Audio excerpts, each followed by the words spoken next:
Next time you're wondering what to do with these old Amazon boxes, save them because they're going to come in handy. Hi there and welcome to Gray's Gardening. My name is Gray. Today's video is all about putting your no-dig beds to sleep for the winter. So as you can probably see in front of me, there's a ton of cardboard. Here is one of my no-dig beds. And the idea is we're going to pile this cardboard up onto the beds to really suppress any weeds, stop any light getting through and keep that down all over the winter, so that when we come into the spring, we can just put a nice new layer of compost on top of these cardboard sheets. So I've been saving this up over the summer, got tons of this cardboard, all different shapes and sizes. So let's get into this and I'll show you exactly what you need to do. Okay, first things first, just make sure that the cardboard you're using hasn't got any sellotape on. So you want to take off any bits of plastic and try and just flatten these pieces of cardboard out. If you make them flatter, believe me, they will just work much easier. So go around it, taking off the bits of plastic sellotape.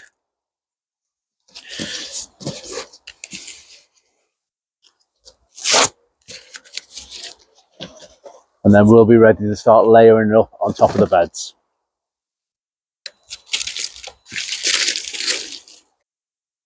Okay, why do we have no-dig beds? Well, first of all, you could say it's lazy gardening, but at the same time, there's so many added benefits from not disturbing this soil. It keeps the soil structure intact, meaning that the worms inside the soil, the microbes, the microorganisms, and all those little creatures that make these soil beds their home all stays intact. Also, if you're digging in this soil all the time, you're going to break up the roots of the weeds, and every time you separate one, it becomes more and more and more weeds. So there's been trials done on this for many years now, and if you think back, all these plants were growing perfectly well before we started tampering with them, and they grew perfectly well for millions of years without us. So there must be something in this, and I've been doing it for a number of years now.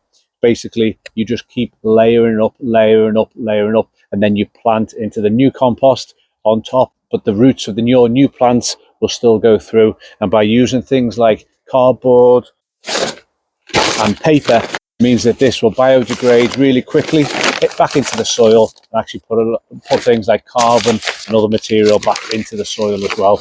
So as I say, lots of different benefits for having a no-dig bed. Yes, there's less weeding to do, which saves you time, but also doesn't disrupt the soil structure and can actually help with things like drainage as well, because all those little tubes and tunnels that all those worms have created will just help the water to soak in, but also hold that water in. So when your plants go down looking for the water into the roots, they'll find a big spongy bed down here. If we're constantly digging that out, it will not hold the water anywhere near as well. So that's why we do it. And as I say, I've been doing it for years now with many good results. So I'm going to start firstly with piling on some paper, and it is literally layer it up with a layer of paper, and then I'm going to go with a layer of cardboard.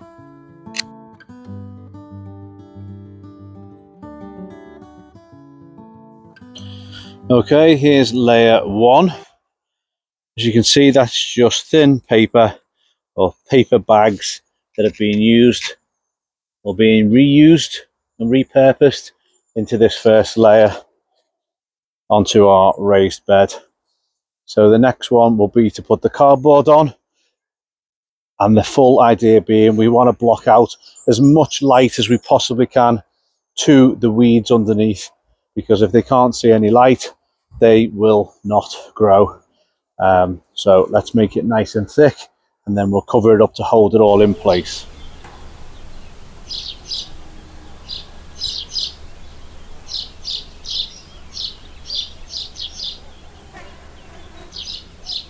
Okay, that's now laid up nicely. That's about 2 or 3 layers deep, a good inch or so in cardboard, which I'm quite happy with.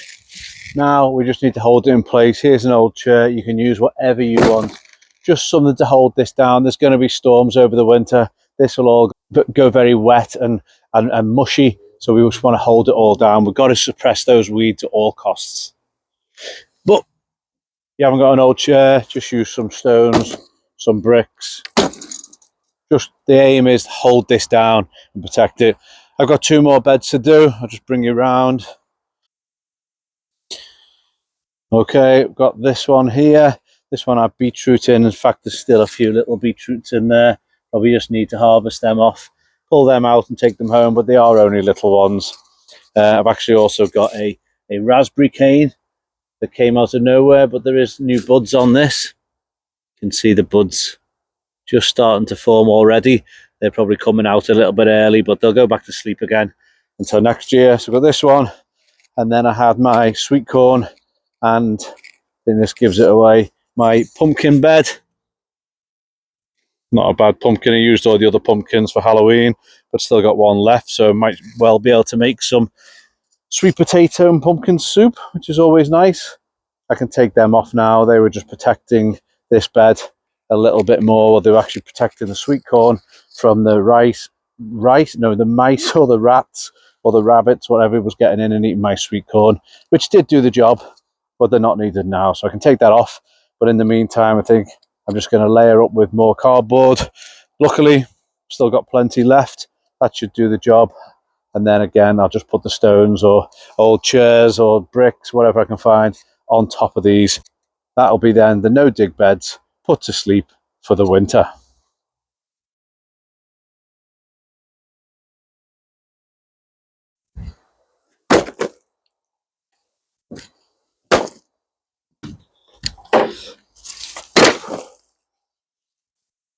Okay, one done. Took me all of about 3 minutes. That's layered up. You do want to try and block out any bits of light that can get through, but I did find a new little raspberry bush, so I want to keep him poking out because he'll give me some raspberries in the spring if it's anything like the one being grown, which are the spring yellow raspberries. I think that's just popped up by itself, so I'm going to keep him out. But obviously little weeds down here, you do want to try and cover up as much as you can, keep them suppressed, stop the light getting to them, and you'll have less weeds next year. So one more to do, the one at the back.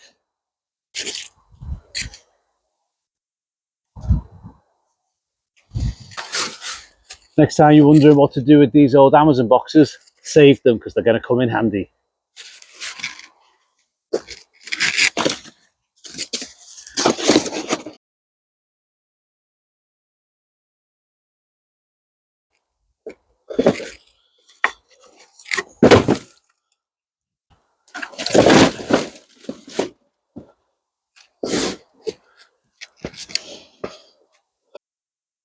Those old crates really do come in handy. That is all you need to do. I need to remember not to forget my pumpkin.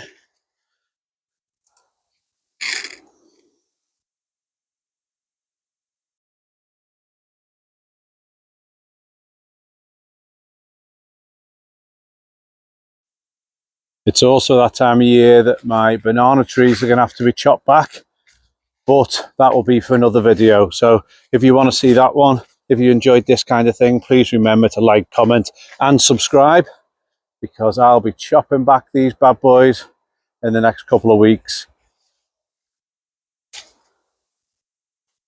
But I think I should show you some UK homegrown bananas, or at least the equivalent of what we get in the UK. So look at that flower. That is the banana flower. Very heavy. That's at least 1 kilogram or 2 in weight. And that comes right off the center of the banana tree. And then these are the little baby bananas. Although this is the Musa Baju banana. These are inedible and grown in the UK. They will never reach full size, and they'll probably never go yellow either. But I do like that flower. I think it's very, very tropical looking, and it's not something you expect to see in the UK. So I'm going to let that continue growing for a little bit longer. Sadly, this tree, this banana tree, the one it comes out of, will die after they produce fruit. They do die off. But it's okay because they send out new ones every year. These are the new pups. This one is 1 year old, and that came up this year in the spring and has already grown to about 5 foot high. So it doesn't really matter. The one at the back produced a banana last year. This one, as you can see, it is dead because it uses so much energy producing the banana that it then dies off and sends out new banana trees each year. But as I say, these will be getting chopped right back. I'm going to take them back probably down to about here this year. I'm really going to go harsh with them, chop them right down, just as a bit of an experiment to see how they're going to grow. So stick around for that next video. I also just want to show you my fig tree. I thought there was a chance I might have got the second harvest of figs, and they are starting to change colour, but they are not ripe. And it's now middle of November. They're never ever going to ripen. In fact, if I just take this one off, you can see it's starting to, it's trying its very best. Here we go. A bite into it. It's tried, really is trying to turn into a fully fledged fig that's edible, but that is so dry. There's no moisture in it at all.